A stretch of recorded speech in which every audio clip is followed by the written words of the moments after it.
தமிழ்நாட்டை தமிழன் தான் ஆள வேண்டும் அப்படின்ட்டு சீமான் சொன்னால் உடனே அது பிரிவினைவாதம், பயங்கரவாதம், டெரரிசம் அப்படின்ட்டு கட்டுக்கதை விடுவாங்க.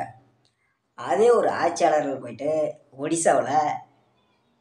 ஒடிசாவை ஒடிசாக்காரன் தான் ஆளணும், ஒடிசாவின் மண்ணின் மைந்தன் தான் ஆள வேண்டும், தமிழன் ஆளக்கூடாது அப்படின்னு சொன்னால் அது சோசலிசம், சகோதரத்துவம். எப்படி இருக்குது? இங்கே சீமான் பேசுகிறது பிரிவினைவாதம். ஏன்னா சீமான் கிட்ட அதிகாரம் இல்லை, அவர் ஆட்சி அதிகாரத்தில் எதுலேயும் கிடையாது. அதனால் அது டெரரிசம், பயங்கரவாதம்.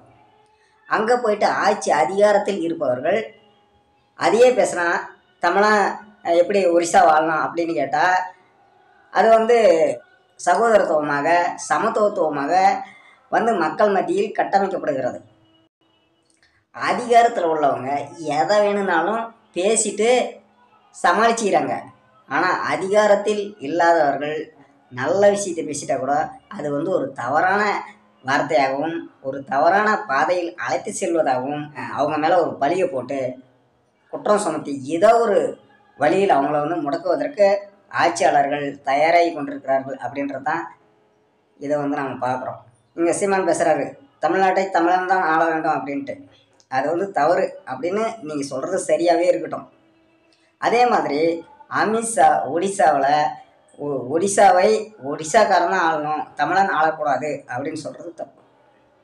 இங்கே சீமான் பேசியது தவறு என்றால் அங்கே அமித்ஷா பேசியதும் தவறு. அங்கே அமித்ஷா பேசியது சரி என்றால் இங்கே சீமான் பேசுவதும் சரி.